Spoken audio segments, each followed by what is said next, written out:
Shabbat Shalom, queridos amigos.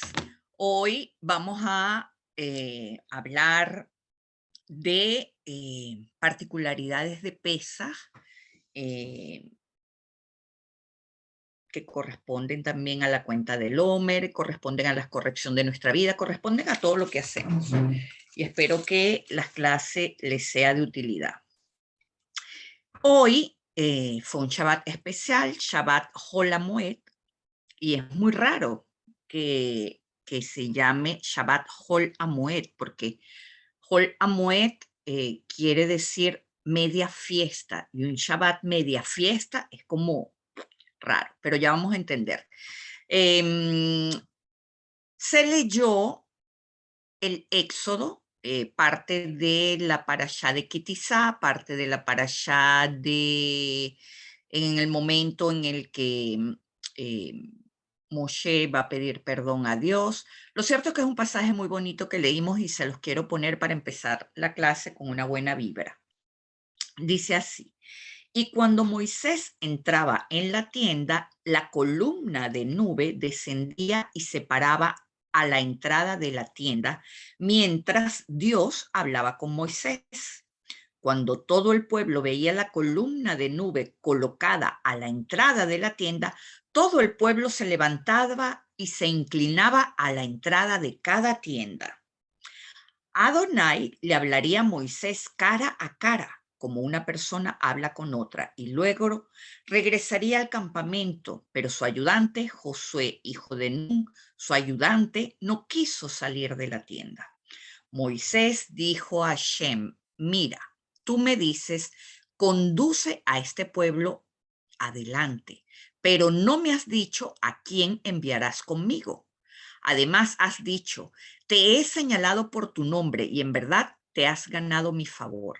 Ahora, si verdaderamente he ganado tu favor, hazme saber tus caminos para que pueda conocerte y continuar en tu favor. Considera también que esta nación es tu pueblo. Y Dios dijo, yo iré a la cabeza y aliviaré tu carga. Y él respondió, a menos que tú vayas a la cabeza, no nos hagas salir de este lugar. Fíjense que aquí tenemos una especie de abogado en Moshe, porque el pueblo pecó contra el becerro de oro y Moisés sube a la montaña, pide perdón, ¿verdad? Y Dios le dice, mira, baja que tu pueblo cometió un pecado. Y Moisés le dice, no, no, no, no, no, este no es mi pueblo, acuérdate que este es tu pueblo. Tú me pusiste a mí a la cabeza de esto, pero esto es tuyo y te tienes que hacer responsable tú de esto.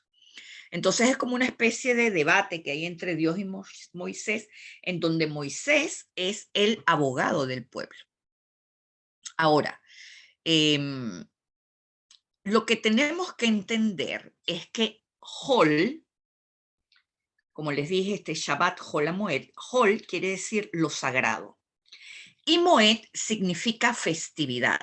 La festividad siempre es un evento profano, pero resulta que Moed tiene la Ja, Hol HaMoed, que es un artículo definido. Entonces, cuando decimos HaMoed, esto indica que hay algo adentro de lo profano que se vuelve sagrado y por eso se dice Hol HaMoed. Entonces, Hol HaMoed se traduce como una demi-fiesta porque se trata de una mitad de fiesta profana y una mitad de fiesta sagrada.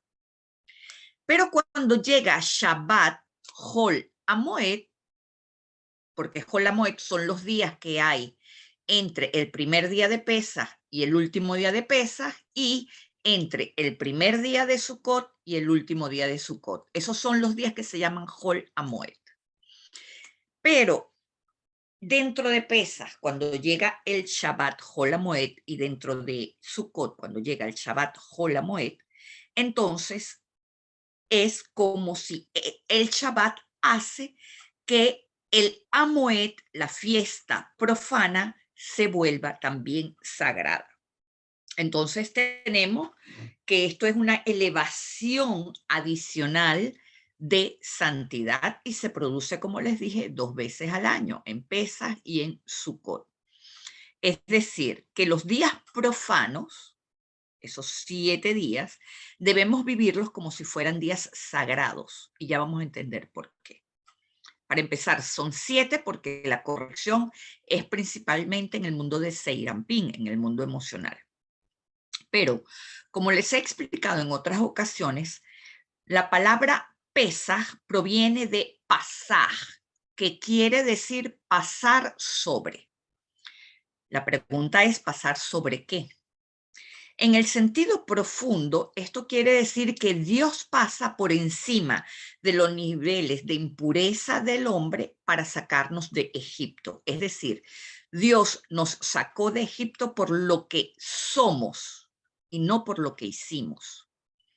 Originalmente se trató de que Dios nos dio la oportunidad de decidir quién quería formar parte de este núcleo espiritual naciente en el mundo llamado Israel. Para comprender mejor esto, tenemos que entender cómo se forma la materia. Fíjense, una de las 4 fuerzas que rigen al cosmos es la ley de gravedad. ¿Cómo funciona esto? Y esto funciona para todas las cosas, mis amigos. Uno de los astros, por lo menos 10.000 veces más grande que el Sol, estalló. En realidad fueron muchos de ellos, pero vamos a concretizar. Uno de ellos estalló y eso produjo una expansión de partículas de todos los tamaños y de todos los pesos, ¿verdad? Entonces, la más pesada de ella quedó atrapada dentro de una órbita, ¿verdad? Y como ven en la foto que tienen allí, una partícula pesada hunde toda la malla que es invisible, que se llama energía negra, ¿verdad? Y eso va atrayendo hacia el núcleo más pesado otras partículas. Entonces, la más pesada atrae otras y juntas tienen más fuerza, entonces esas atraen a otras y hay otras y hay otras hasta que forman un planeta. Por ejemplo, se sabe que Júpiter se dirigía directamente hacia el Sol al principio de su formación, pero se atravesó la creación de Saturno y se interpuso en el camino, echando a Júpiter hacia afuera, y Júpiter quedó atrapada en una órbita anterior a Saturno, ¿verdad? Bien, cuando nosotros queremos crear algo, nosotros tenemos que encontrarle peso a lo que queremos crear para que esto produzca atracción de otras partículas que le den peso hasta que se forme la materia. Así sucede con los pensamientos negativos, mis amigos. Encontramos tantas buenas razones para darle peso al pensamiento negativo que el pensamiento negativo termina materializándose. Lo mismo tenemos que hacer, pero a la inversa. Tenemos que encontrar peso suficientemente importante para que nuestros pensamientos positivos atraigan partículas que permitan que ese pensamiento se materialice. Así que si funciona para un lado, funciona para el otro, ¿ok? Entonces, siendo así, tenemos que una inteligencia superior nos dio una estrella, una luz, una masa, un alma llamada la Torá, que comenzó a atraer hacia sí misma almas que se fueron agrupando en lo que se llama una nación, que no es un país, sino un egregor, una entidad, una identidad. Por ejemplo, los venezolanos tienen la identidad, tienen la idiosincrasia de Venezuela y así cada país tiene lo suyo. Eso es una nación. Una nación no es un país, porque de hecho la Torá nos dice hay 70 naciones. ¿Y cuántos países hay? Hay muchos países.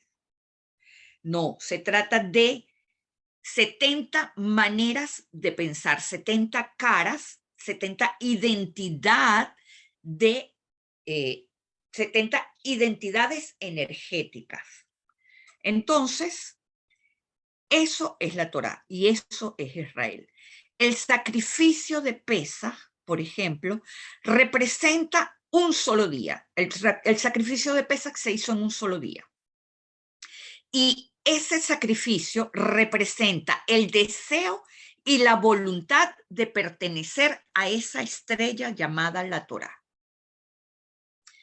¿Por qué la sangre del cordero fue la marca escogida para ello? Ya saben que se sacrifica el cordero, con la sangre se marca el dintel de la puerta y Dios pasa por encima de las puertas de las casas en donde están marcados, porque los que están marcados escogieron ser parte de esa identidad llamada Israel. Entonces, ¿por qué la sangre? Porque en la sangre está nuestra biología animal. Y eso es lo que nos esclaviza. Es decir, nuestro nefesh es biológicamente igual al del animal. Por lo tanto, no es la parte más sagrada la que desea ser auxiliada. Al contrario, es la parte más baja, a la que expongo a ser despellejada para poder encontrar su estado más sutil para poder refinarla.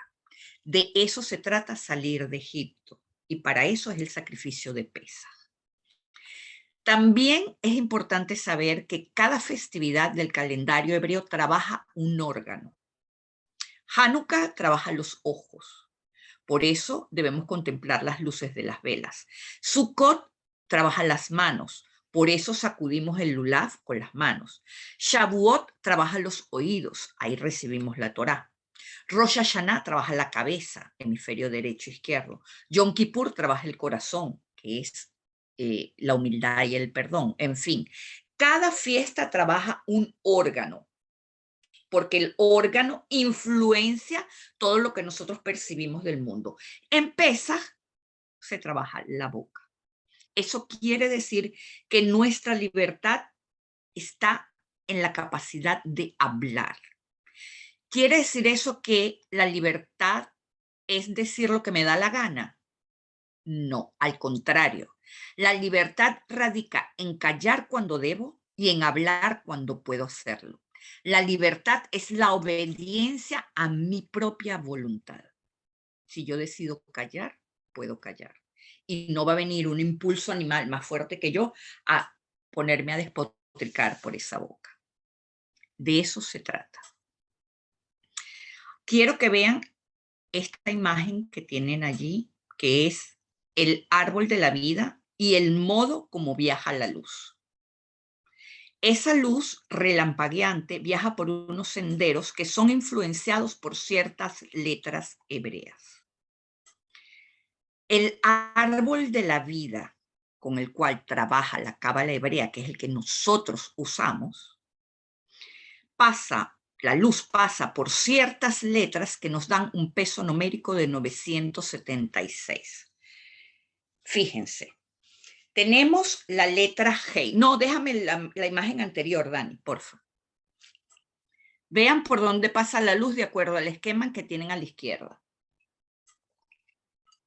Tenemos la letra G, que vale 5, la letra Shin, que vale 300, la letra Kuf, el Aleph, la Sadik, la Yun, la Mem, la Lamet y la Tav.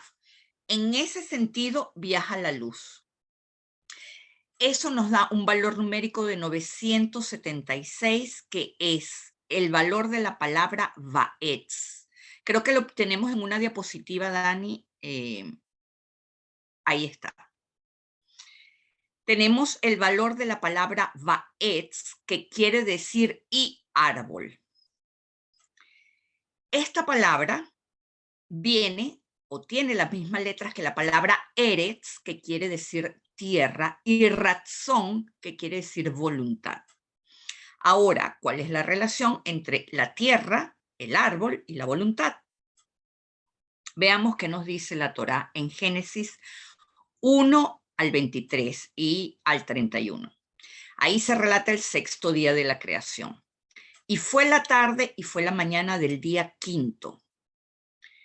Dios dijo, produzca la tierra toda clase de seres vivientes, ganado, reptiles y bestias salvajes de toda especie, y así fue. Y Dios hizo toda clase de bestias salvajes y todo tipo de ganado y toda clase de reptiles de la tierra, y vio Dios que esto era bueno. Fíjense en el hebreo. En el hebreo tenemos que es Elohim, la naturaleza, ¿verdad? Que crea a todo tipo de seres vivientes, animales, reptiles y bestias salvajes. Vean que dice, y toda clase de reptiles de la tierra, vean que en la palabra ha-adama, adentro, en azul, está la palabra Adam.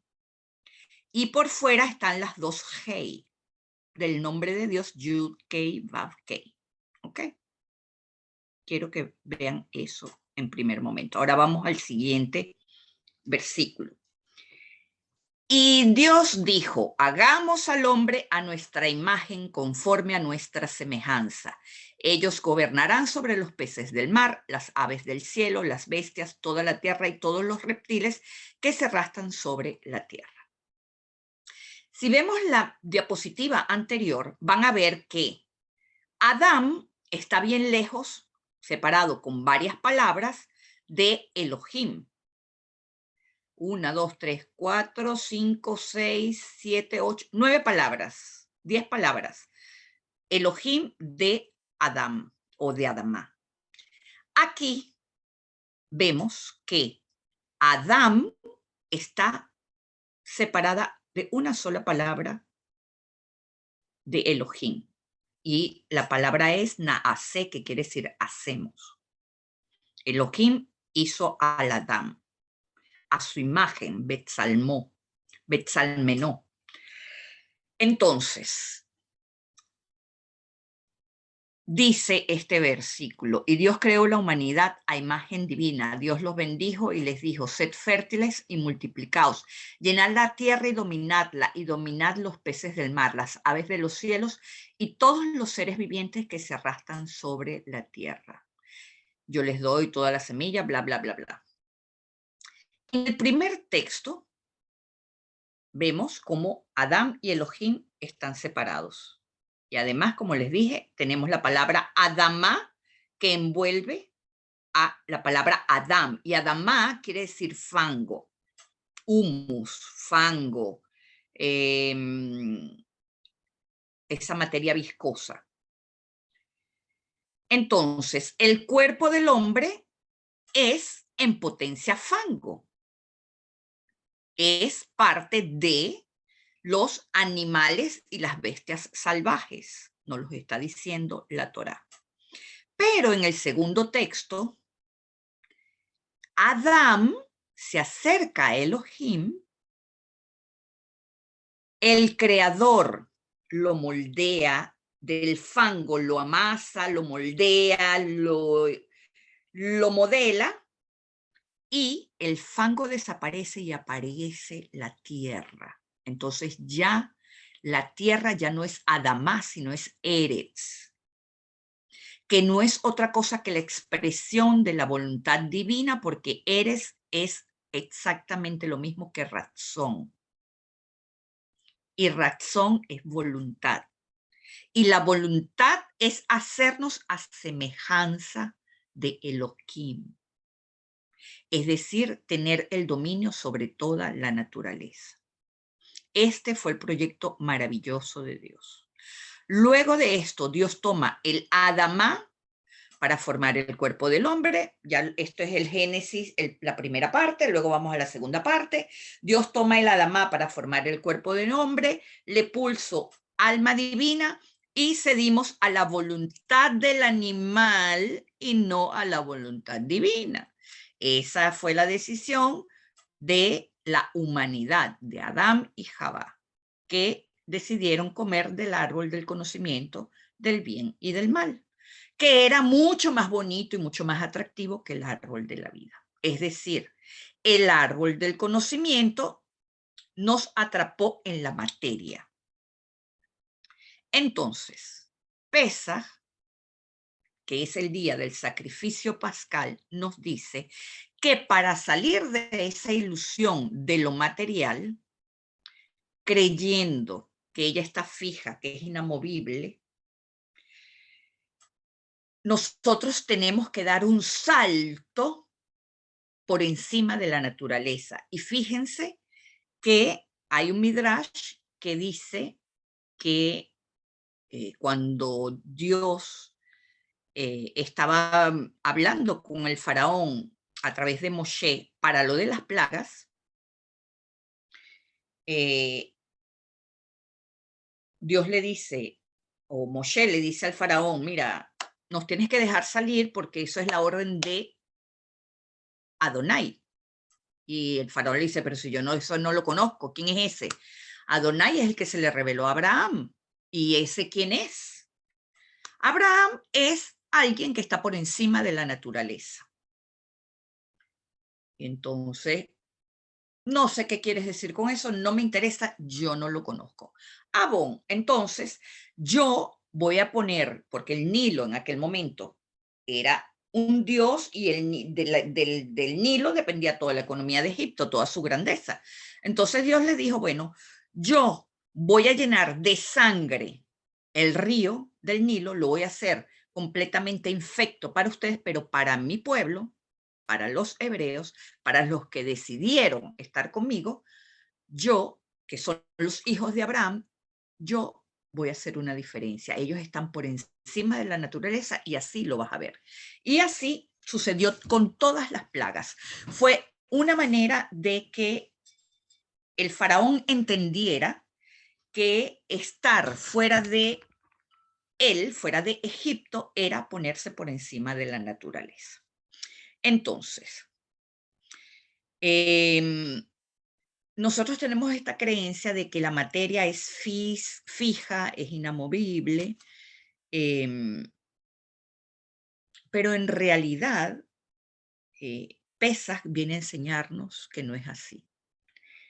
Y no vamos a decir que es Pesaj propiamente, vamos a decir que son los días que siguen después del sacrificio pascal. Esos días se llaman Hat Amaxot, es decir, los días de las Matzot.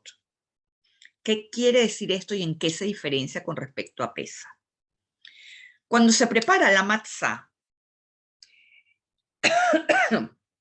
se domina el tiempo para prepararla. Es decir, se tiene que tomar exactamente 18 minutos desde el momento en que se recoge el grano, en el que se tritura y en el que se forma la torta. El grano es cuidadosamente seleccionado para evitar que entre en contacto con el agua durante el proceso. 18 minutos exactos y precisos tarda la fabricación de este pan. ¿Por qué? Porque 18 es el peso numérico de la palabra hay, que en hebreo quiere decir vida. Y además, como lo pueden ver en pantalla, esto es un pan plano y delgado. ¿Qué quiere decir eso? Esto es una representación de todo lo que nos pasa en nuestra vida. Por ejemplo, cada vez que una persona está por recibir algún tipo de riqueza material, algún tipo de abundancia o algún tipo de bendición, la inclinación al mal genera una situación en nosotros que detona la ira. En hebreo, ira se dice jiná o jimá. Es decir, comparte las mismas letras que la palabra Jochma, que es la céfira de donde emana todo lo que existe.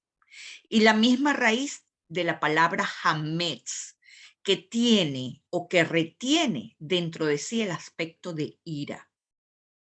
Es decir, así como el Hametz hace levar el pan, así la ira infla al ego. Por eso en Pesaj está prohibido comer el hametz, pues es cuando el ego se ve al descubierto y la ira es la emoción que le sirve de escudo protector.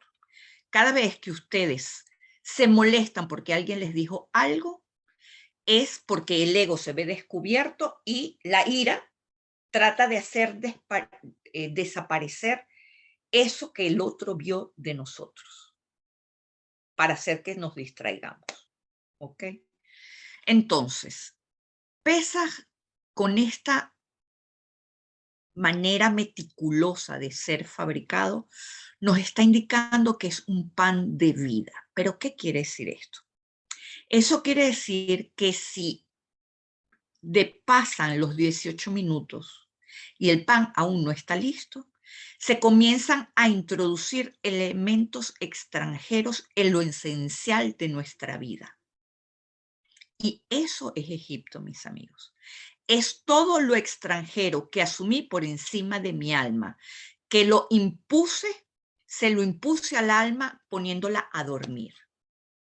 Eso quiere decir que para la Cábala, 7 días de consumo de matzá equivalen a 7 días de antibióticos contra el ego. Una vez que hemos sido vacunados contra el ego, podemos comenzar a comer hametz sin que éste nos domine o nos lastime. ¿Por qué? Porque ese impulso del principio del año, en donde trabajamos nuestra personalidad, porque eso es lo que significa el año astrológico, un año en donde se le da inicio a una rueda del tiempo en donde nuestra personalidad se va afianzando. Entonces, en ese inicio de tiempo, en ese impulso de ese Aries que viene con toda la fuerza, y nosotros, en lugar de inflarnos con el ego, comemos hametz y cuidamos el hametz en nuestra vida, entonces vamos a hacer que nuestra alma se empodere sobre nuestro cuerpo, sobre el ego, para irnos transformando en Israel, que quiere decir el pueblo que está conectado directamente a Él, a Dios. Él es un nombre divino, ¿ok? Ahora, Pesaj ha tomado un valor superficial para la mayoría de la gente, porque nos dedicamos inclusive 2 meses antes a prepararla. Limpiamos la casa, hacemos el máximo para no tener hametz en casa, tal y como prescribe la Torá. Pero el problema es que eso no sirve de nada si durante el día dejas entrar el hametz en ella, poniéndote furioso porque alguien te tropezó en la calle. Y lo digo expresamente porque hoy salimos de la sinagoga, hicimos maravilloso, bueno, chévere, y voy con una amiga y resulta que la gente en su egoísmo que cree que anda solo en el mundo, la tropiezan y le dan un golpe fuerte y ella, ¡bordel! No sé qué, se puso furiosa. Y yo le dije, Margelina, perdiste todo el hametz, lo dejaste entrar en tu casa. Ay, ahí fue donde se dio cuenta. Es decir, el hametz más importante que tenemos que controlar durante los días de pesa es el que se activa cuando entramos en contacto con los otros, mis amigos. El ambiente, la sociedad y el prójimo son el fermento que hace que mi propio hametz estalle de tanto inflarse.